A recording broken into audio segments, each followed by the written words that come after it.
To learn and connect. Yan po, no? Only here at DLC. Lahat ng mga viewers, thank you very much, and I hope, no, and sana, no, meron kayong natutunan something special, something new today.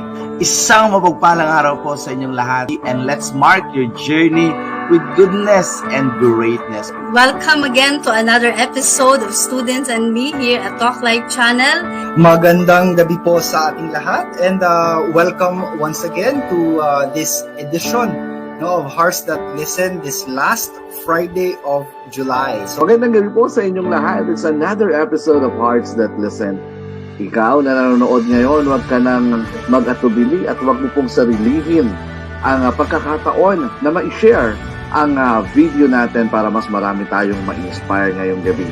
Dahil pag-uusapan natin ay ang temang Helping Hands.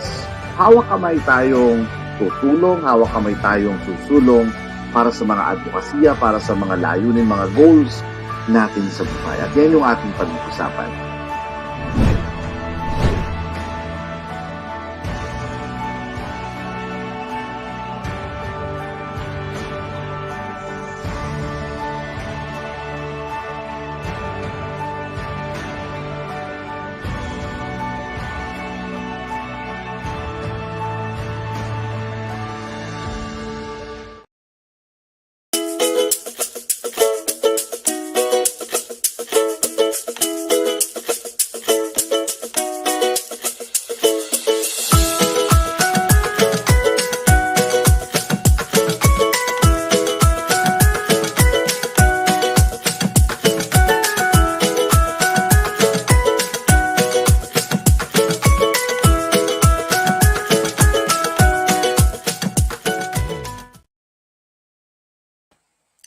Good evening, everyone. This is another episode of Students and Me. This is your host, Loretta Juarez, Coach Loretta Juarez of Davao City. I'm alone, no, because my two ates are too busy this time.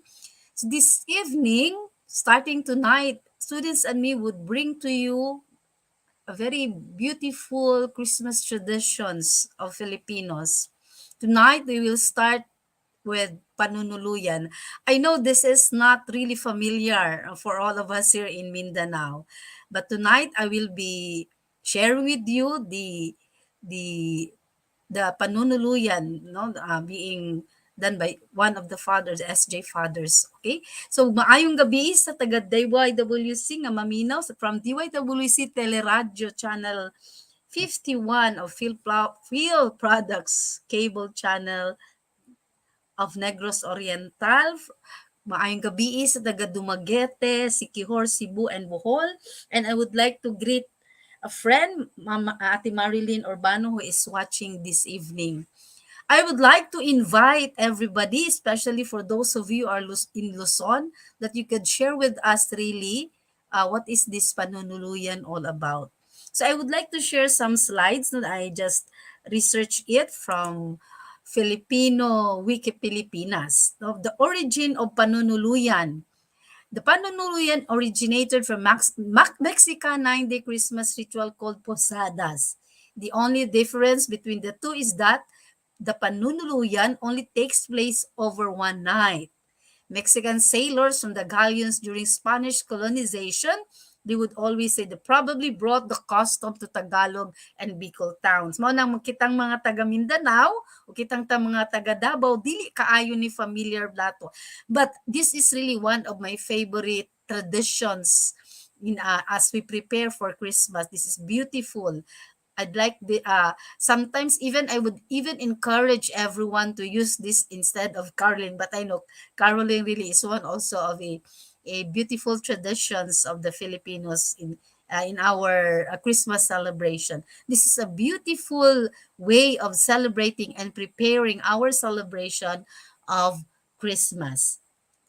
And the ritual really is the Panunuluyan is held on Christmas Eve. No, the procession begins, and then there were singers vocalized, no, accompanied by the musicians, and all those four homes, no, from the barrios. This is really a journey of Mary and Joseph going to Bethlehem. This is beautiful. How did the innkeepers rejected the Mary and Joseph as they knocked on their doors. Beautiful, beautiful. And then each of the innkeepers, they plead for lodging in song. Beautiful. The singers representing the house owners or innkeepers all refuse to provide lodgings and give various reasons. The other one sings that his house is overflowing with guests. No, let us try to reflect.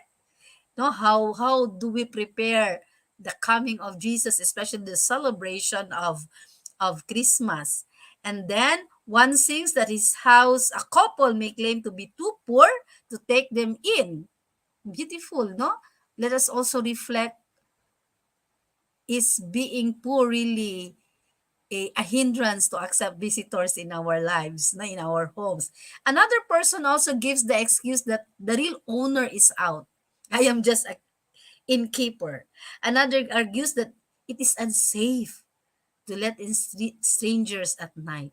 So these are stories why, no, if we will put this in our own lives, ug sa Bisaya pa, where are we? Asa man ta aning mga lugar, no? These are people who represent, where are we now as we prepare ourselves for the coming Christmas? And the ritual ends towards midnight at the church where the midnight mass is about to begin. At the singing of the Gloria, the nativity scene is unveiled at altar. This is really a beautiful tradition of Filipino. I will not be with you throughout the episode, but I will be coming back. I would like to show you the Panuluyan really. This is a version really written, beautiful. I would like to share. I hope I would not be coupled, but I was not able to ask permission. But this is really a beautiful presentation, no, the from Father Hontiveros, SJ. So I would like, no, sit back. If you have some comments, no, and your experience also, if you have experienced this tradition of Panunuluyan, please write your comment in the comment box down. And I would like really to encourage each one to be with me in this reflection, one of the traditions of the Filipinos.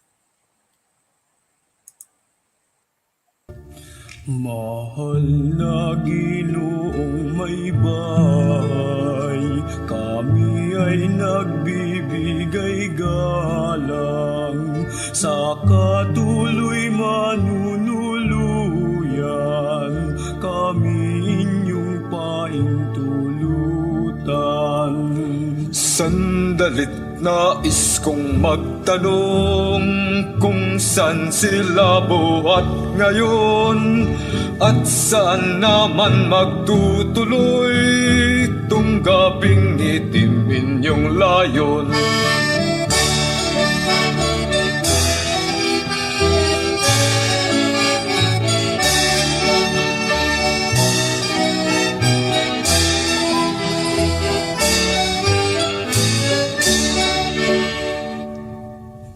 Malayo po kami nagbuhat sa Nazaret na aming bayan, nagtungo rito't nagpatala ayon sa kay Cesar na atas.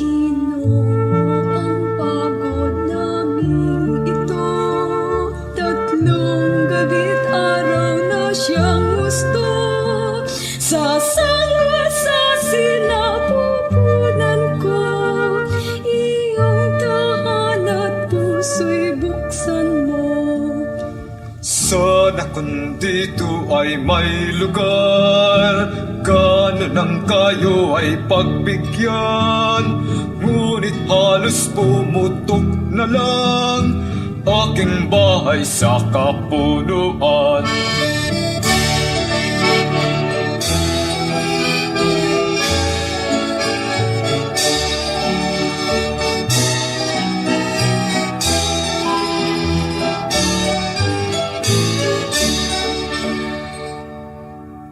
Paalam po among Maginoo,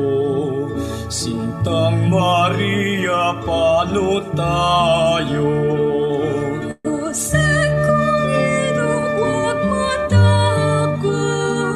Ang Diyos hindi nakalilimot. Isipin niyo at huwag matakot, Diyos di nakalilimot.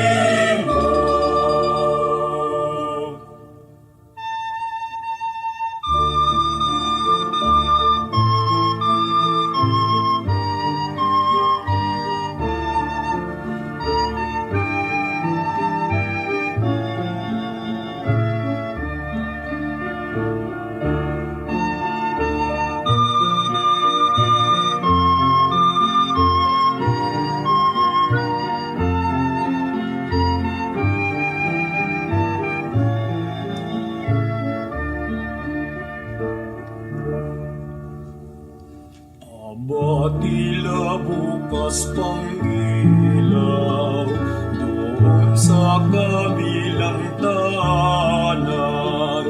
Halika tayo'y dun tumawag, taupo kami mawalang galang. Paumanhin sino man kayo, libong bagay nasa isip ko. Darating ngayong kilala ko, buo kong bahay dapat iwas to.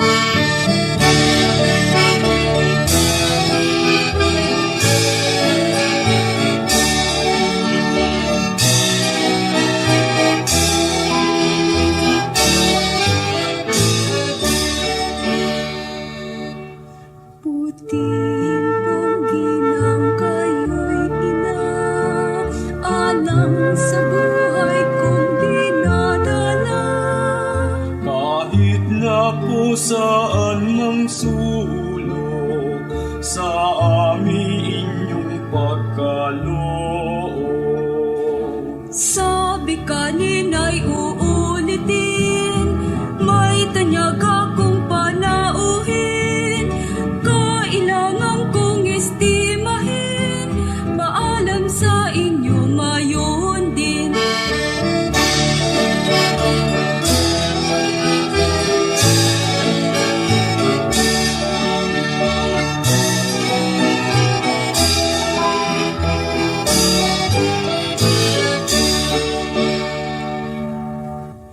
Ganitong buhay dukha talaga, walang lakas larong tadhana.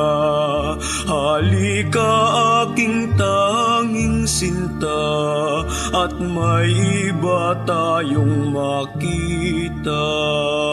May pagod at naghihirap, dapat patuloy siyang paghahanap.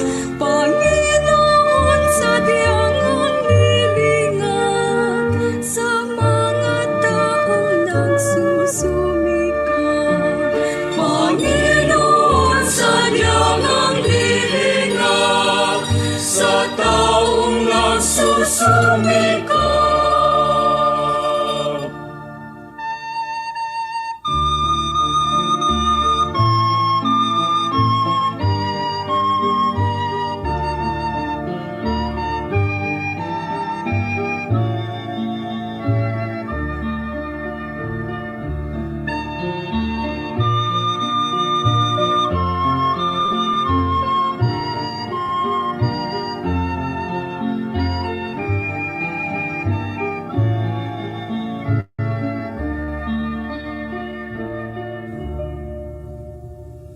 Kay gandang bahay o iyong tingnan, mabuting puso sana'y nandiyan. O maawain pong may bahay, kami sana'y manunuluyan. Tao o hayop baga kayo, at gabing-gabi ng gugulo.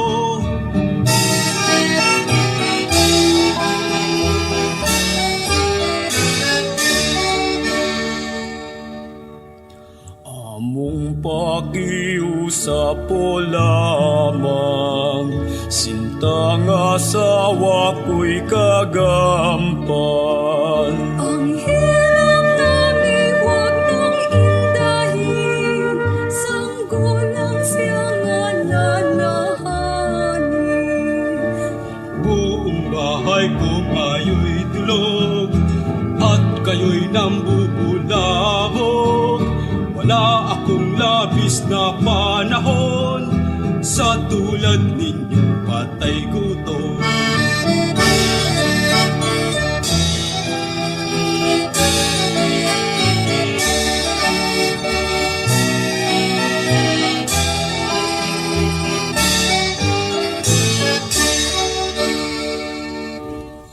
Kung ayaw po ninyo'y di bale, kami po'y wag lamang laitin.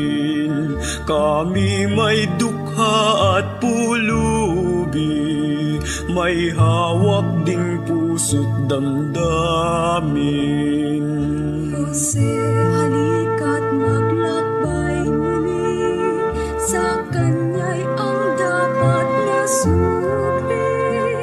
Pag-asa natin di taong saksi, kundi ang Diyos ang guning tangi.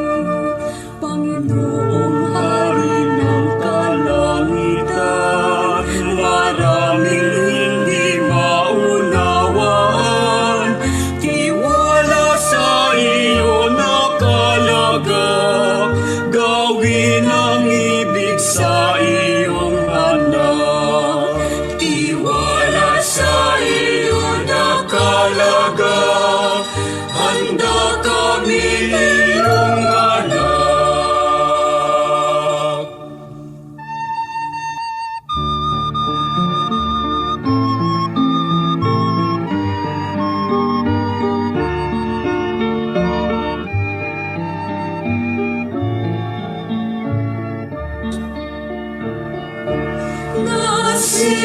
Nasilayan ang naglalakad sa dilim, sa dakilang liwanag. Ang umakay sa nakahanap ng landas, mapoy natanap.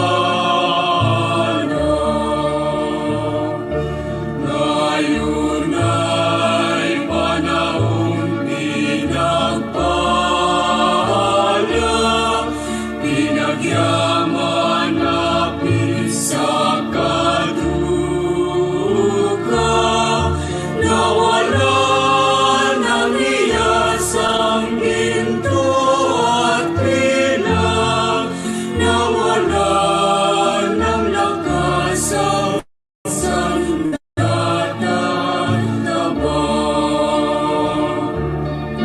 Pagkat isang sanggol sa ating pinagkaloob,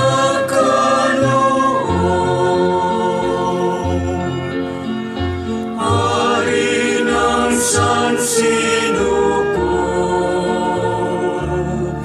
noon pa man ngayon,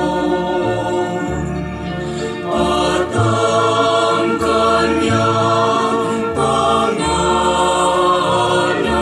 ay kapangyarihan,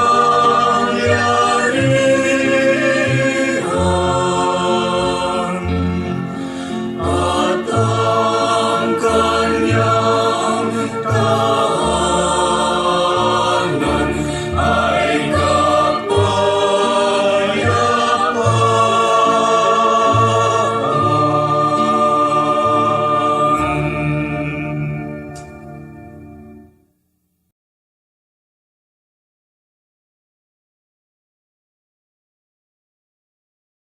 Na I'm unmuted. So, napakaganda talaga. It's a very short presentation but punong-puno ng aral at punong-puno ng tawag nito yung giving us a lot of experiences how we will prepare Christmas. How was the first Christmas story with this Panuluyan? You know, there are a lot of our experiences that sometimes how do we really prepare? How do we accept Jesus in our lives? Are we like those innkeepers na iba-iba ang dahilan? Hindi po kayo pwedeng pumasok kasi po you are not welcome here because of many reasons in our lives. We made a lot of reasons. That's why we cannot participate in the mission of the church.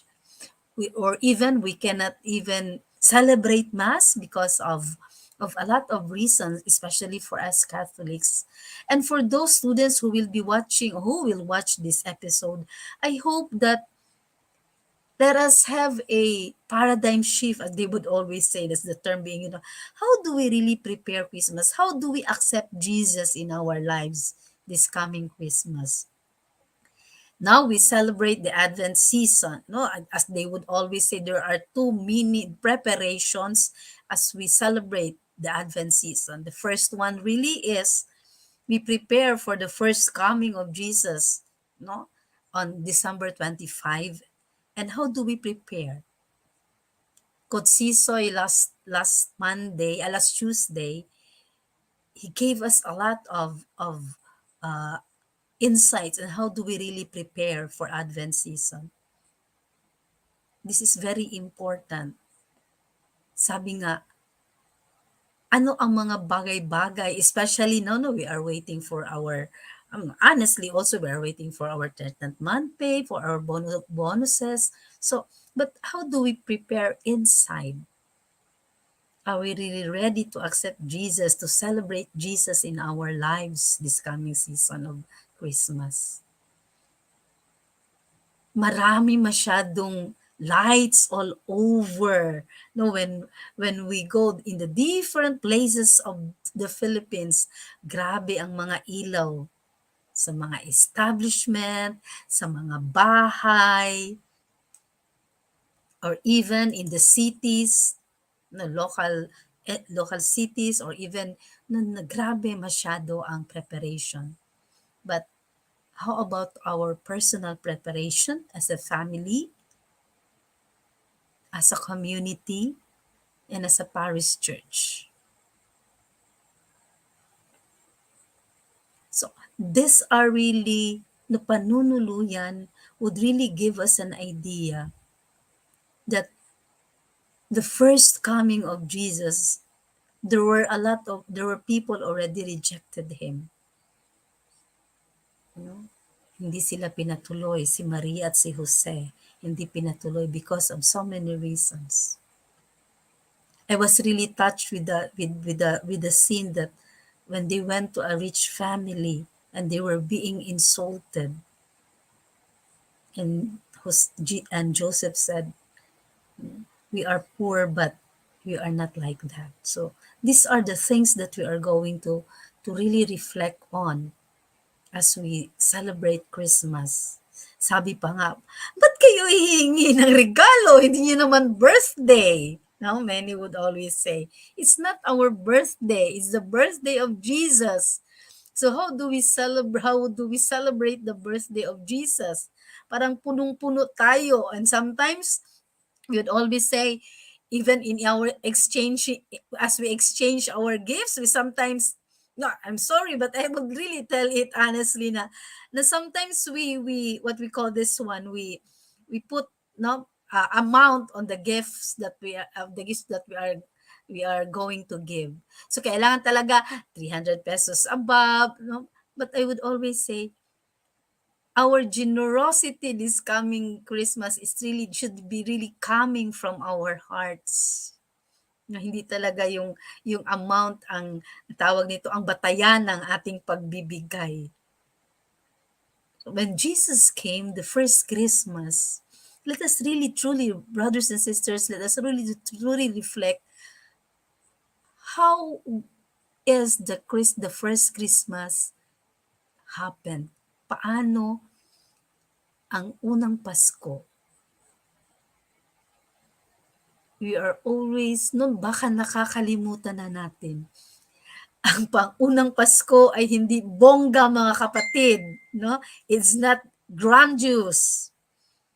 The first Christmas happened in the manger.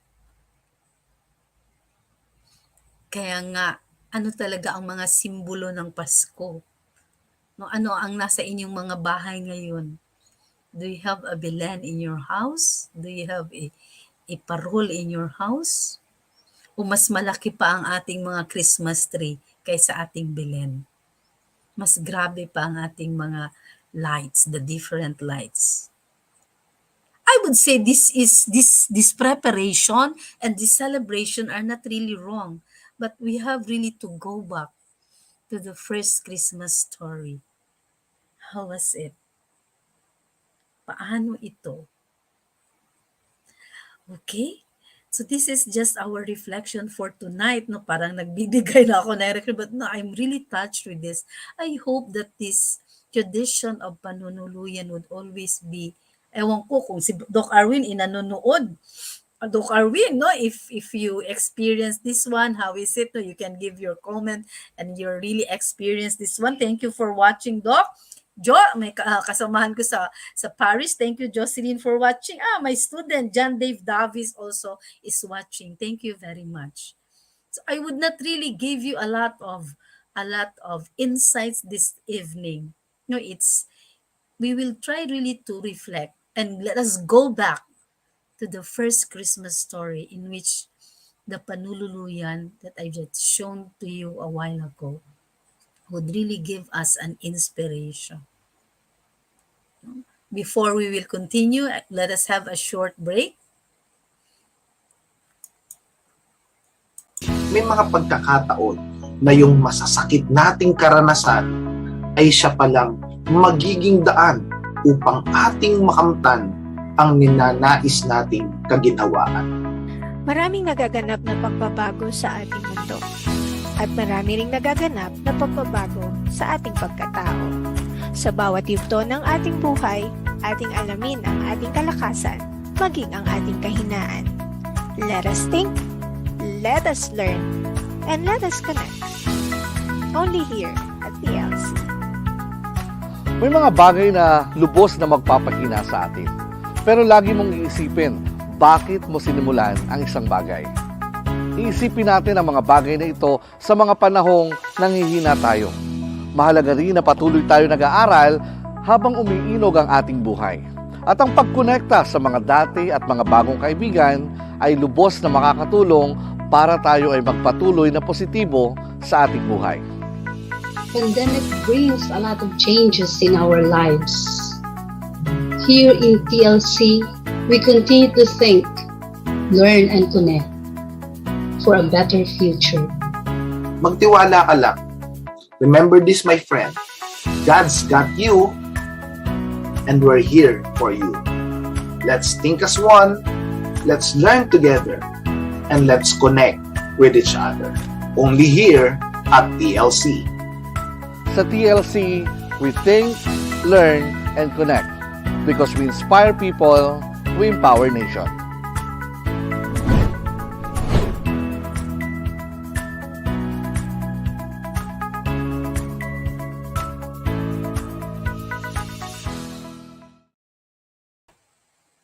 Okay, I'm back. So let us share, no, if you have some comments and suggestions and how do you prepare this Christmas 2022? No, we are open, mga restrictions are not that being implemented already. So marami ng mga parties. Kaya nga sabi nila, let's have a party because for 2 years we were not able to celebrate. No, but pandemic or even the lockdown, the 2 years, the past 2 years, that really it gives me really a realization na simple lang talaga ang Pasko.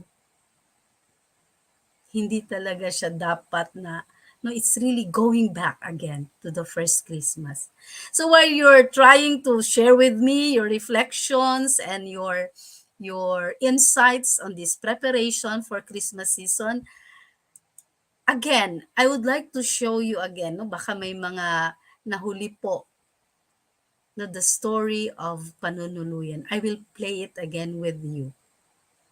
So that let us really, hindi tayo masasawang ipi-play po ito, because this is really a beautiful Filipino tradition. I hope that ang taga Mindanao, ato apod siguro ning buhaton, no, we could have our own version of Panuluyan here in Mindanao or even in Visayas. And then watch this video again.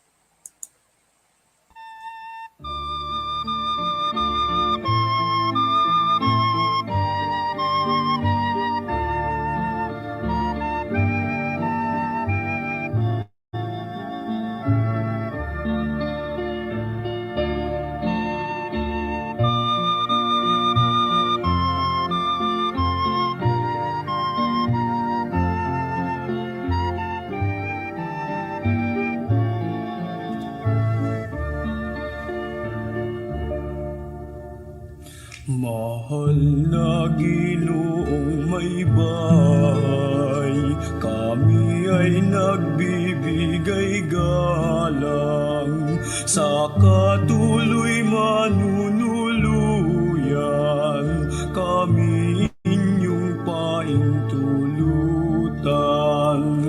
Sandalit nais kong magtanong kung saan sila buhat ngayon, at saan naman magtutuloy tung gabing itim inyong layon.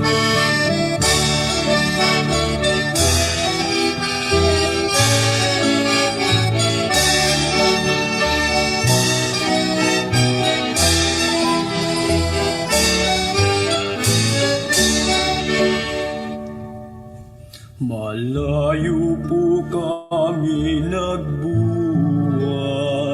sa Nazaret na aming bayan, nagtungo rito't nagpatala ayon sa kay Cesar na atas.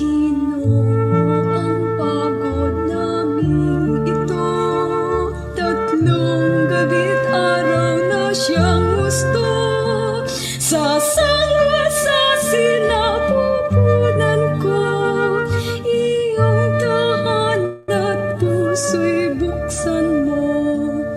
Sana kung dito ay may lugar, ganon ang kayo ay pagbigyan. Ngunit halos pumutok na lang aking bahay sa kapunuan.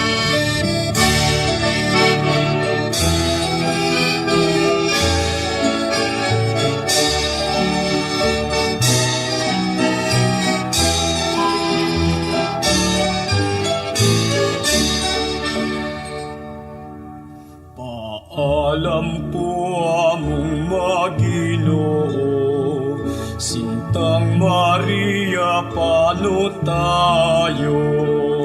Jose, kung huwag matakot, ang Diyos hindi nakalilimo. Isipin niyo at huwag matakot, Diyos di nakalilimo.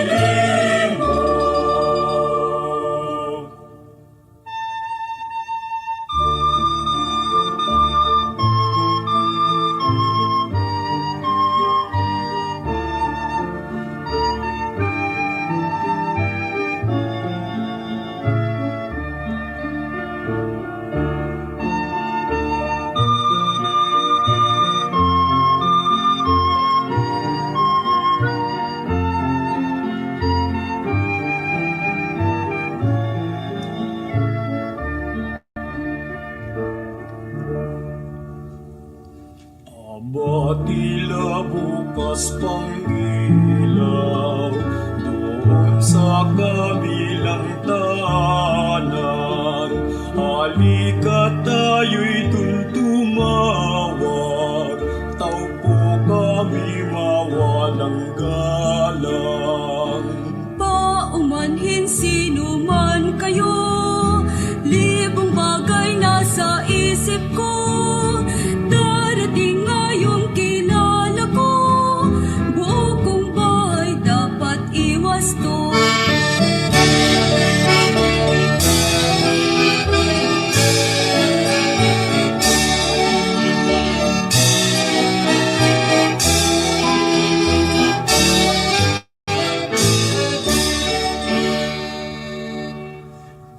timpong ginang kayo'y inaalam sa buhay kong dinadala. Kahit na po saan mang sulok, sa amin inyong pagkaloob. Sabi kanina'y uulitin, may tanyag akong panauhin, kailangan kong estimahin, paalam sa inyo ngayon din.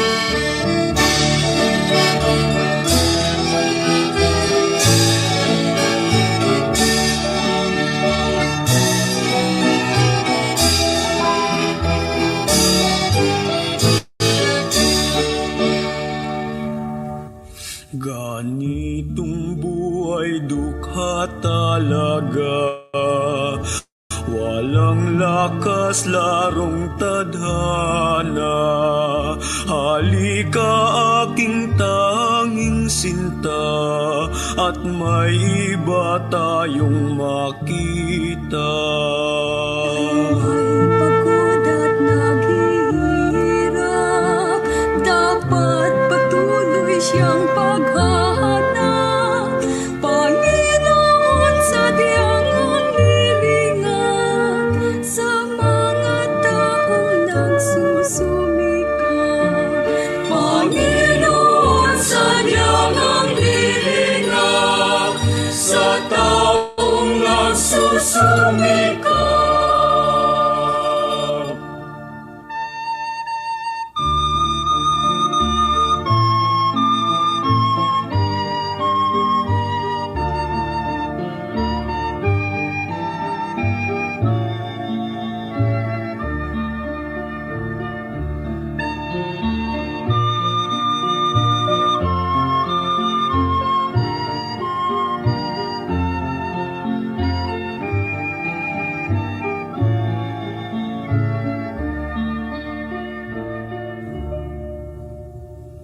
Kay gandang bahay o iyong tingnan, mabuting puso sana'y nandiyan.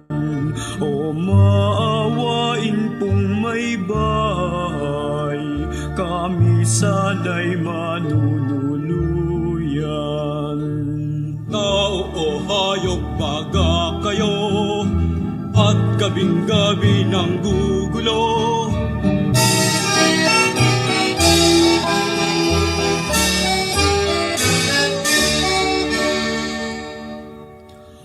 Among pakiusap o lamang, sinta nga asawa ko'y kagampan. Ang hirap namin huwag nang indahin, sanggulang siya nga lalahanin. Buong bahay ko ngayon'y tulog, at kayo'y nambubulabog.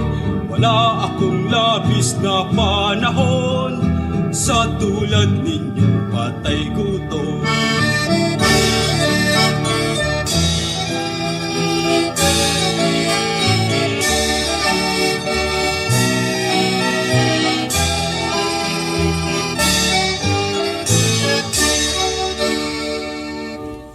Kung ayaw po ninyo'y di bale, kami po'y wag lamang laitin.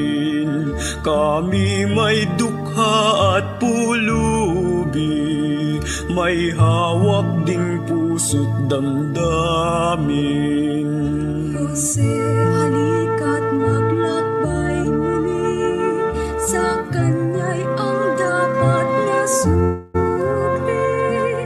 Pag-asa natin di taong saksi, kundi ang Diyos ang guning tangi. Panginoong Hari ng kalangitan, maraming hindi maunawaan,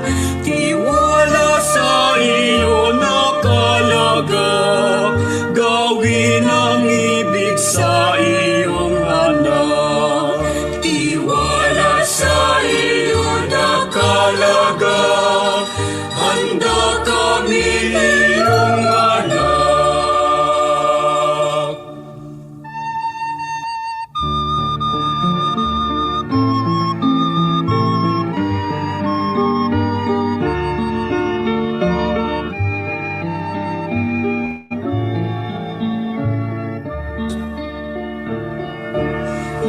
Nasilayan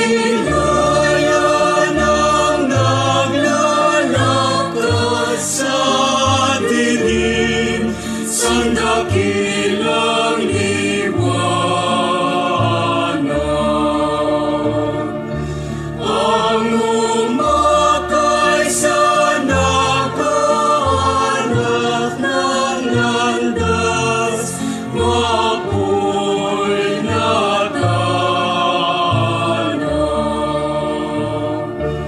ngayon ay panahon pinagpala, pinagyaman na sa kaduka, nawala ng iyas ang ginto at bilang, nawala ng lakas ang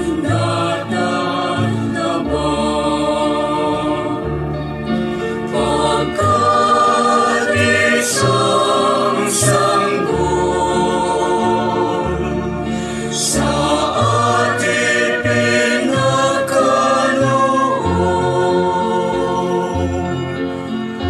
Hari ng sansinuko,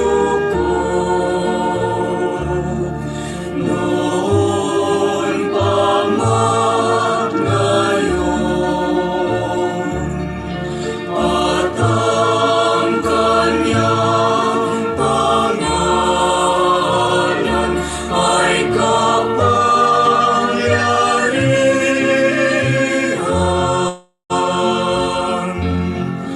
at ang kanyang tahanan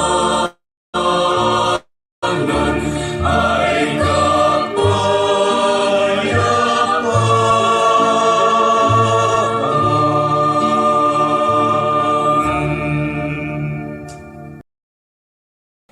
Ayan, panunuluyan.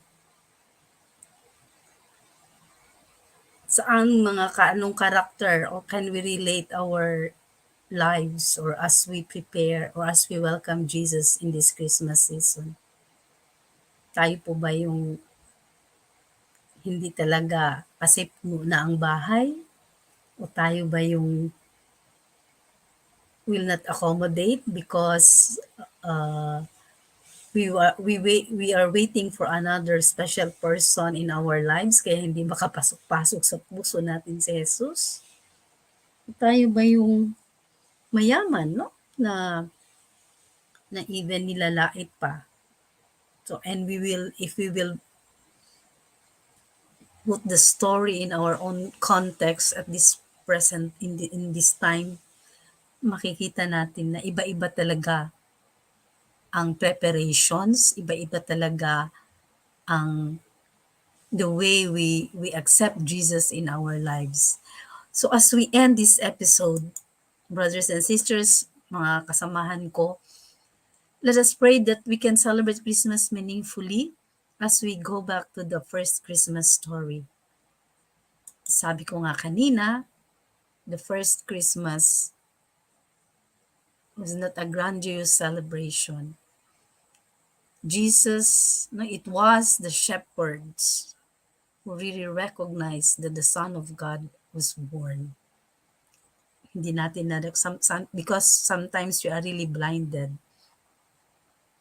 who Jesus is in our lives because of so many concerns in our lives really. We cannot really put God first in our lives.